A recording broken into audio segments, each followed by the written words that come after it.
Hola. En 1970, Gabriel García Márquez, en entrevista, insistía en la desatención de la crítica hacia un tema que articula todas sus obras novelísticas hasta ese momento, el tema de la soledad. Dice García Márquez, en realidad uno no escribe sino un libro. En mi caso, lo que más se dice es que es el libro de Macondo. Pero si lo piensas con cuidado, verás que el libro que yo he escrito no es el libro de Macondo, sino el libro de la soledad. ¿A qué tipo de soledad se refiere García Márquez? Lo dice en su novela. Toda la estructura parecía ocupar un ámbito propio, un espacio de soledad y de olvido vedado a los vicios del tiempo. Ningún crítico, continúa diciendo García Márquez, ha tocado el punto que a mí me interesaba al escribir el libro, que es la idea de que la soledad es lo contrario de la solidaridad y que yo creo es la esencia del libro. La soledad considerada como la negación de la solidaridad es un concepto político. Hasta aquí, García Márquez es claro. En cuanto antivalor político de polis, Macondo va en un proceso de aniquilamiento, de desaparición, porque allí no existe un tejido social de reconocimiento por el cual los Buendía y los macondinos construyan entre sí un proyecto colectivo, más allá de sus propias y de sus aisladas individualidades. Individualidades que son cuerpos con ansia de amor en los recovecos de la soledad, como lo dice la obra. Y sintiendo que no podía resistir más el rumor glacial de sus riñones y el aire de sus tripas y el miedo y el ansia atolondrada de huir y al mismo tiempo de quedarse para siempre en aquel silencio exasperado y aquella soledad espantosa. Ahora bien, los habitantes de Macondo hablan, dialogan poco o incluso callan, es decir, tienen la facultad de la palabra, pero no consiguen unirse políticamente. Sin la unión política y social, Macondo termina siendo un aglomerado de solitarios. García Márquez encuentra allí la razón de la comunidad fracasada, que termina no siendo ninguna comunidad. En entrevista dice García Márquez, la frustración de los Buendía proviene de su soledad, o sea, de su falta de solidaridad. La frustración viene de ahí. Y la frustración de todo, de todo, de todo. Aquí la interpretación de García Márquez sitúa la noción de soledad menos en un contexto de naturaleza psicológica que en un contexto social. En otras palabras, el Nobel colombiano enfatiza una soledad social, radicalmente política, mucho más importante que la soledad vivida en la intimidad de la conciencia individual. Los personajes siempre en ese discurrir de la conciencia por medio del narrador. Lo esperaba despierto hasta el amanecer, en la cama solitaria que parecía tener una estera de brasas, y seguían hablando sin sueño hasta la hora de levantarse, de modo que muy pronto padecieron ambos la misma somnolencia. Sintieron el mismo desprecio por la alquimia y la sabiduría de su padre y se refugiaron en la soledad. En 1965, García Márquez dice en entrevista que las características de la voz narrativa que luego dominará 100 años de soledad proviene de su familia. No como ocurrieron las cosas, sino como mi abuela Tranquilina Iguarán creyó que ocurrieron. Y por otra parte, la voz narrativa también quiere replicar la cosmovisión de una tía abuela de García Márquez, Francisca Mejía, mejor conocida como la tía Mama. Aquí está un recuerdo de García Márquez sobre la tía Mama. La tía Mama es la protagonista de una historia extraña. Una vez estaba bordando en el corredor cuando llegó una muchacha con un huevo de gallina muy peculiar. Un huevo de gallina que tenía una protuberancia. Cada vez que había algo que nadie entendía, iban a la casa y preguntaban, y generalmente esta señora, esta tía, tenía siempre la respuesta. A mí lo que me encantaba era la naturalidad con que resolvía las cosas. Bueno, volviendo a la muchacha del huevo, le dijo, mire usted, ¿por qué este huevo tiene una protuberancia? Entonces ella la miró y dijo, porque es un huevo de basilisco. Prendan una hoguera ahí en el patio. Prendieron la hoguera y quemaron el huevo con gran naturalidad. Esa naturalidad creo que me dio a mí la clave de 100 años de soledad, donde se cuentan las cosas más espantosas, las cosas más extraordinarias con la misma cara de palo con que esta tía dijo que quemaran en el patio el huevo de basilisco, que jamás supe lo que era. Entonces, la voz narrativa adquiere la preeminencia sobre cualquier posibilidad de diálogo. Una voz que vive en la soledad de un monólogo, nulificando cualquier tipo de protagonismo del diálogo dramático.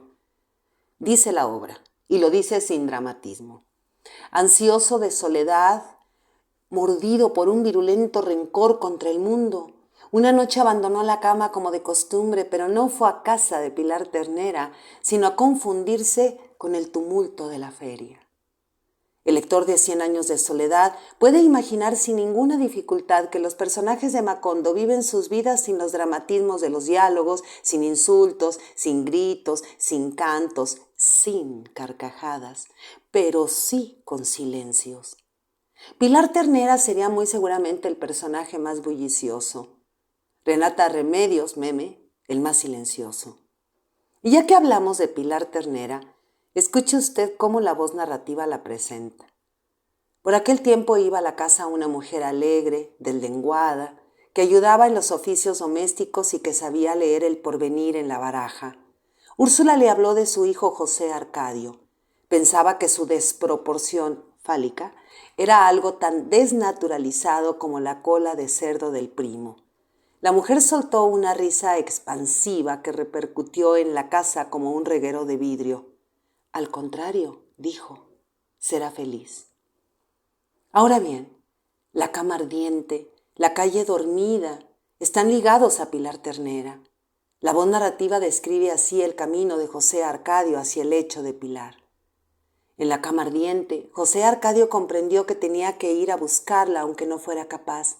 Se vistió a tientas, oyendo en la oscuridad la reposada respiración de su hermano, la tos seca de su padre en el cuarto vecino, el asma de las gallinas en el patio, el zumbido de los mosquitos, el bombo de su corazón y el desmesurado bullicio del mundo que no había advertido hasta entonces, y salió a la calle dormida. ¿Qué opina usted acerca del silencio largo, por ejemplo, de Meme? Patético y doloroso, cuando es leído en contraste con su naturaleza informal, dicharachera, con su clavicordio, con su capacidad para gozar de una compañía multitudinaria y con su amor hacia Mauricio Babilonia. ¡Qué maravilla! Va quedando claro entonces que la soledad une transversalmente a todos los personajes de la obra, durante un tiempo de sus vidas o durante toda la vida, porque la soledad en 100 años de soledad no está cargada de ningún interrogante sobrenatural. La soledad de los Buendía no inquieta ni a la voz narrativa ni a muchos de los personajes de la novela. Dice en la obra: mientras Macondo celebraba la reconquista de los recuerdos, José Arcadio Buendía y Melquiades le sacudieron el polvo a su vieja amistad. El gitano iba dispuesto a quedarse en el pueblo. Había estado en la muerte, en efecto, pero había regresado porque no pudo soportar la soledad. En la obra garciamarquiana, personajes como Melquiades, como José Arcadio Buendía, el fundador de Macondo, y muy en particular como el coronel Aureliano Buendía, al que todos queremos tanto, entienden que soledad significa aislamiento físico. Sin embargo, ese aislamiento físico no conlleva necesariamente a la serenidad de espíritu. No es, voy a aislarme para meditar sobre el mundo o para descansar de las personas. No es así, porque hasta los más diversos objetos de Macondo parecen envueltos en una atmósfera de aislamiento. Hay objetos protagónicos en 100 años de soledad: el daguerrotipo de Remedios la Bella, el talego de lona con los huesos de los padres de Rebeca, los sacos de lona enterrados y llenos de 7.214 doblones dejados al cuidado de Úrsula por un visitante anónimo. Objetos que no únicamente consiguen una autonomía, sino que diluyen la posesión de cualquier posible dueño. Además, la soledad está igualmente instalada en medio de los objetos, impidiéndoles algún tipo de comunicación. Las imágenes de esos objetos, por ejemplo de la pianola, de la música incluso, saturan la propia y terrible soledad de los personajes. Ahora, eso del galeón español es todo un tema, Porque España es un asunto del pasado, del olvido. Porque España en el mundo de los Buendía es ruina enterrada, inmóvil e inútil, y porque esa misma España no piensa más en galeones, desperdicios de un imperio que ya no es más, y a los que ni la memoria de España tendría la tendencia a visitar. Estamos hablando de América Latina. Con todo, los solitarios en los 100 años de soledad no viven serena y alegremente su soledad. ¿Por qué el laboratorio taller de Melquiades no asegura una soledad tranquila? Porque esos solitarios llevan consigo a sus respectivas soledades insatisfacciones que aún no los abandonan. Leo en la obra. Al principio José Arcadio Buendía lo secundaba en sus tareas, entusiasmado con la novedad de la daguerrotipia y las predicciones de Nostradamus. Pero poco a poco lo fue abandonando a su soledad, porque cada vez se les hacía más difícil la comunicación. Contrario a la novela, en el lado opuesto de 100 años de soledad, ningún lector o lectora podría decir, puesto que emprendemos la tarea de vivir solos y desatendernos de compañía, hagamos que nuestro regocijo dependa de nosotros. Desprendámonos de todos los lazos que unen al prójimo, ganemos sobre nosotros el poder vivir solos con conocimiento de causa y allí vivir tranquilamente. Pues, ¿qué cree? Que por ahí no va. ¿Cuál desapego ni qué 8 cuartos? Si en realidad todos vivimos desapegados, como islas o como galeones españoles o como latinoamericanos. Vivimos la soledad que se impone entre José Arcadio Buendía, el hijo del primer Buendía, y su relación con las mujeres. Vivimos en Úrsula y su rompimiento con su familia biológica. Vivimos como el patriarca José Arcadio Buendía con su ansia de riqueza y de aventuras. Vivimos en Fernanda del Carpio y en sus signos de hipocondría. En 100 años de soledad, la humanidad de Macondo vive su soledad de varias maneras. La soledad de Macondo es vivida como desconexión metafísica con las cosas del mundo, como proyectos frustrados en la desesperanza, como incapacidad inevitable para amar, como ausencia de solidaridad comunitaria, como aniquilamiento bélico entre individuos y Estado, como abandono de los gobiernos centrales, como violencia de sangre y de leyes arbitrarias, como geografía usualmente indómita, como azotes y un clima empecinado en la crueldad, como el antes y el después del ejército ilimitado del poder del coronel Aureliano Buendía, del cual García Márquez dirá: ese orfebre solitario, Aureliano Buendía, que resultó ser el coronel y que vive en la ausencia silenciosa de Dios. 9 hijos más del coronel Aureliano Buendía fueron llevados a la casa para ser bautizados. El mayor, un extraño moreno de ojos verdes que nada tenía que ver con la familia paterna, había pasado de los 10 años. Llevaron niños de todas las edades, de todos los colores, pero todos los varones y todos con aire de soledad que no permitía poner en duda el parentesco. Desde un punto de vista biográfico y también acaso por razones de naturaleza geográfica, el Caribe, y de naturaleza psicológica, una familia numerosa, la profesión del periodismo, la práctica de la amistad, la soledad en 100 años de soledad, podría ser pensada como la radiografía invertida del mundo que visceralmente García Márquez teme y no desea. El mundo de García Márquez parece haber tenido siempre un mundo generoso en lazos sociales, abigarrado de personas, hiperbólico en las experiencias de compañías humanas.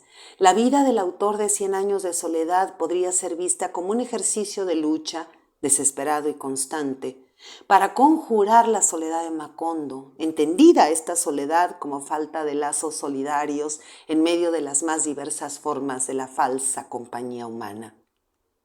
Y llego por fin a una sugerencia, para seguir pensando. Creo que sí habría un tipo de soledad positiva, valiosa, incluso alegre y juguetona en 100 años de soledad. Desde la muerte, los muertos brindan una cercanía estrecha y solidaria con quienes viven todavía. Los Buendía no están solos, los acompañan sus muertos. Soy Margarita Díaz de León, Literatura en Espiral.